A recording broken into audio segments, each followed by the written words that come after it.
Hello and welcome to all you Virgos. This is your monthly horoscope for July 2019. Let's delve straight into it. Your ruler is going backwards, Mercury, on the 8th of the month.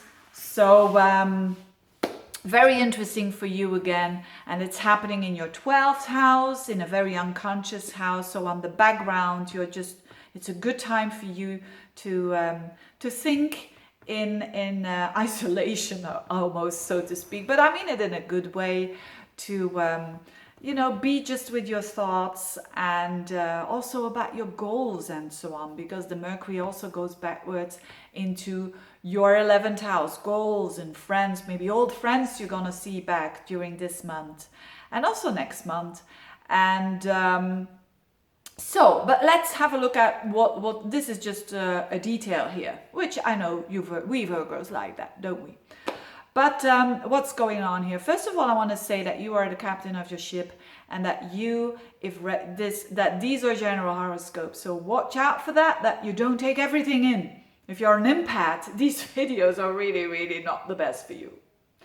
If you are an empath and you know that you are an empath, and you know that, oh, what is Veerle saying and it doesn't resonate, you say this to Veerle. And if you say, yeah, it resonates, you take it. Very, very important. Having said that, let's have a look at the month.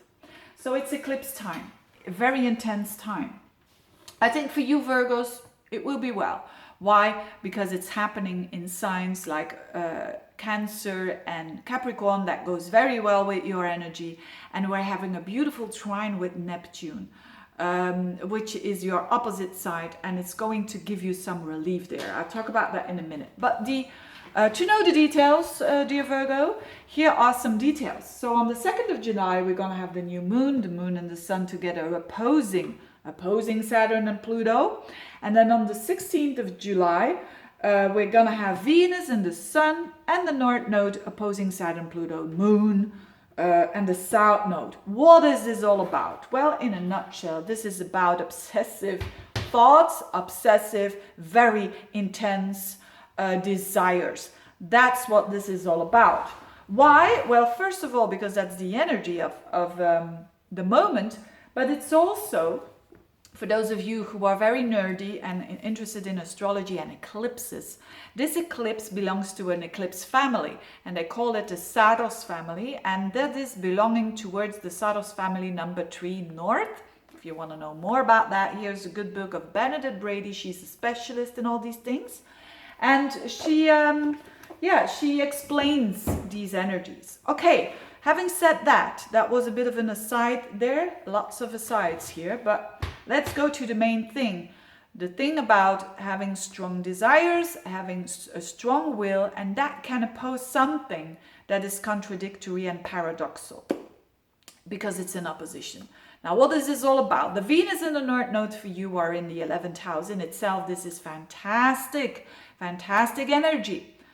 And Venus is, of course, the 11th house, a very social house. It's the house of friends, of hope, aspirations, networking. And the North Node means, I want to have a lot of that. It could also mean love, love for a friend, or that you want to become a bit more than a friend. That could be the case as well. So all of that energy is playing out in your 11th house. And on a positive level, this is you getting way more social, you getting more desire to connect with people. Nothing wrong with that at all. Because desire, we can say, the desire is not good, but that's just the one thing we cannot do here. Because if we're going to suppress the desire, it's going to come out somewhere else that we don't want it to come out. So it's about looking at it and how to transform it if you think it's not okay to express it. This may sound complex, but it isn't. So let's take an example. There are many scenarios, but let's take an example. You could have a love for someone, for a friend, or a friend loving you. And all that is the desire, but it has a paradox with Saturn, Pluto in the 5th house. Maybe your responsibility, maybe you have children, maybe they have children, or maybe they are having another relationship or whatever. But hey, it's like the strong desire to connect with someone, and at the same time, obligations, which is very common in life, of course. Life is so complex.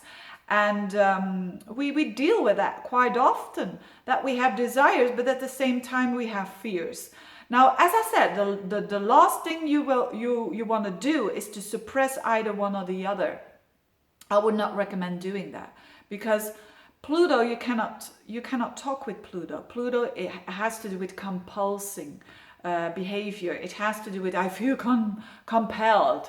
If that is going on, investigate your desire. If you say, yeah, I have a desire and it's all good, go for it, because then it means that there is a fear of rejection, and you have to stand above that. And standing above that is, or you're trying to do that, is like, I'm going for it, and if it's not working out, I'm still alive. That is standing above the fear.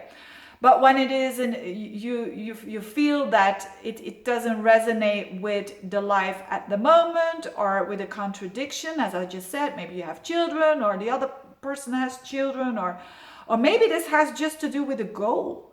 It doesn't have to be a person. It could be a goal that you have, and that you're really, maybe you want to have a YouTube channel, whatever, or maybe you want to have a new job, or it doesn't matter what kind of goal it is, but there's a fear involved, and investigate if that fear is, if it's rational or not. You're good at that, Virgos. If you're saying, yeah, this is rational fear, okay, you transform it through your connections, because Neptune is in your 7th house, and it's taking away the tension of this eclipse.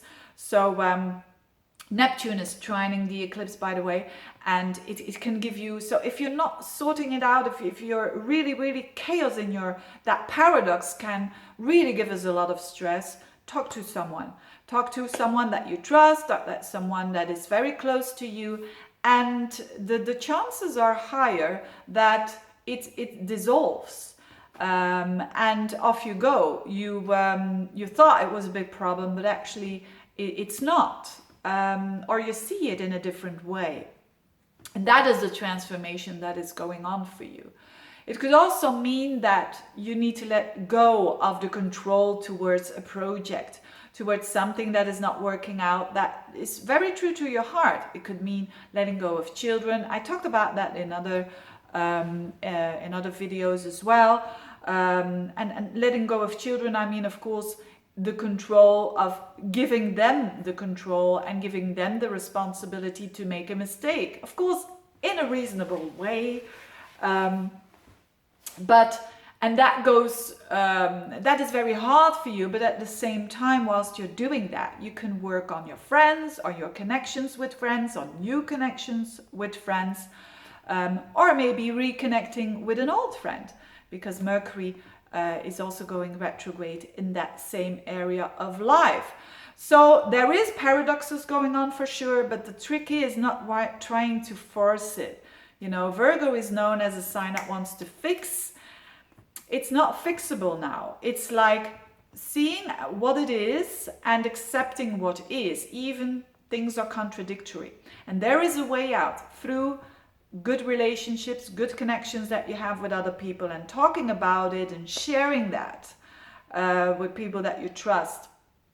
And there's also a way out with Mars in the 12th house, in actually having a notebook and next to your bed, because Mars in the 12th house also means that it's a bit restless there in the head, and also during the nighttime. So dreams can be very vivid at this moment, and they can give you some clues there. But Mars in the 12th also has to do with, if you're gonna see that sometimes it's difficult to relax, well, then it's difficult to relax. You see what I mean? If we go on to try to force it, I need to go to sleep, that's not gonna work. So let it go. Then you're gonna be tired. So what? You don't have to be perfect all of the time. Having said that, you dear Virgos, thank you so much for watching. If you want a reading, get in touch, and see you next month. Bye bye.